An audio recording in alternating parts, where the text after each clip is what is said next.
Her voice was silk wrapped around a blade. "After tomorrow, you're not part of this family." The rehearsal dinner hummed around us. Crystal clinked against crystal.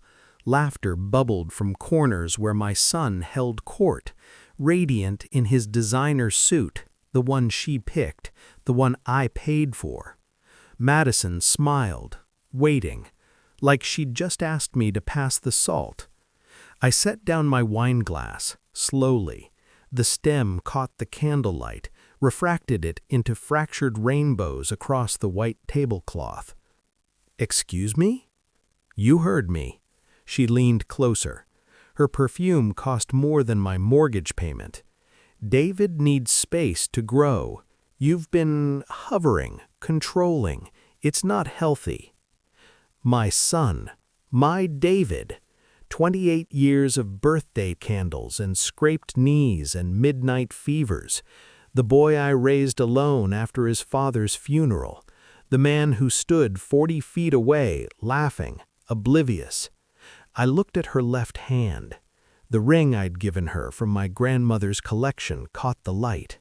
4 carats, Art Deco, appraised at $60,000. She'd insisted on that one. "I understand," I said. Her smile widened. Victory. I didn't sleep that night. I worked. The text had arrived 3 weeks earlier. Unknown number. Single sentence. "You should know what you're paying for." Attached, a photo of Madison's phone screen, text messages, timestamps from 2 months earlier, right after the engagement. Found the perfect mark. Rich mommy, lonely son, 6 months tops. Response from someone named Jay. The ring first, then the accounts. I'd stared at that screen until my eyes burned. Then I hired someone. Not a detective, something quieter. A forensic accountant who specialized in high-net divorces, the kind who finds things people buried deep. His name was Morrison. He delivered his report yesterday morning. Madison Grace Thornton wasn't Madison Grace Thornton. She was Michelle Garrison, 34, not 26. 2 aliases, 3 states, a pattern of engagement followed by liquidation. She targeted widowers, single parents, anyone with assets and emotional vulnerability. David wasn't her first. He was her 7th. The others had lost everything. Homes remortgaged, retirement accounts drained. One man in Connecticut had been found in his garage, engine running. Jay was her partner. Real name, Jillian Cross. They worked together. She seduced, he managed the extraction. They moved like sharks in still water, leaving wreckage behind. Morrison included surveillance photos. Madison, Michelle, entering a hotel in the city. 3 days ago. Jillian following 10 minutes later. 4 hours later, emerging separately. My son didn't know. He thought she was visiting her mother. I sat with that folder open on my kitchen table until the words stopped making sense and became just shapes, evidence of malice, proof of predation. My son's face when he announced the engagement flickered through my memory. The first time he'd smiled like that since his father died. She'd studied us, selected us, decided we were worth the effort. Now she wanted to erase me before the extraction began. Neat, efficient, ruthless. I closed the folder, and I made a call. I didn't go to the wedding. I sent flowers with a card, wishing you both everything you deserve. I turned off my phone. I went to the police station instead. Morrison had included everything. Financial records showing accounts David had opened in both their names, papers he'd signed without reading. She'd been so sweet, so trusting, hadn't she? Loan applications, credit cards. Detective Holloway spread the documents across her desk like tarot cards, reading a future that hadn't happened yet.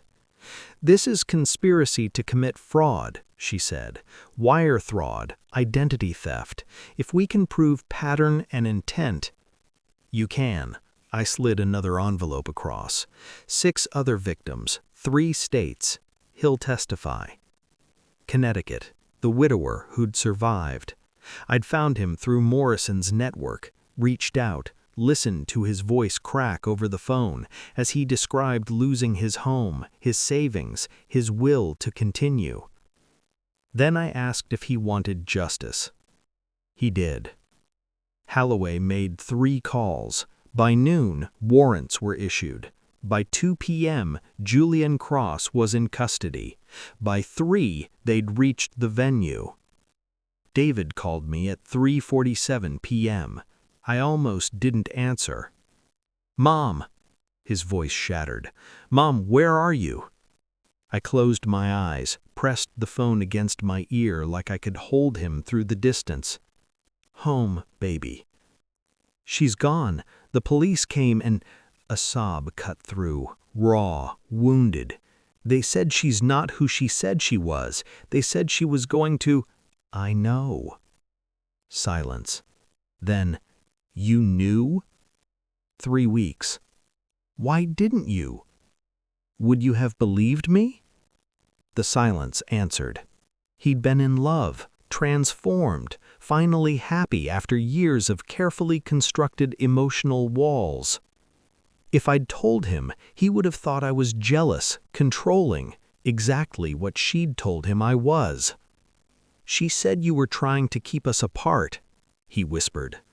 "I know." "She said after the wedding we should cut contact for our health." "I know." Another long pause. Then, "The ring, Grandma's ring. The police have it, evidence. She never loved me." It wasn't a question. I wanted to comfort him, to say something soft, maternal, but I'd learned something in those 3 weeks of investigation. Sometimes love means letting someone feel the full weight of their almost destruction. "No," I said, "she didn't." "I'm sorry." "Don't be. You were the victim. She was the professional." "To her," his breath hitched. "To you for believing her, for trying to cut you out." I stood at my kitchen window, watching November rain streak the glass into rivers. My son was 28, still learning that some people wear love like a costume, still learning that the only thing worse than loneliness is the wrong company. "Come home," I said. "I don't know if I can face—" "David, come home." He did. Morrison sent his final invoice with a note.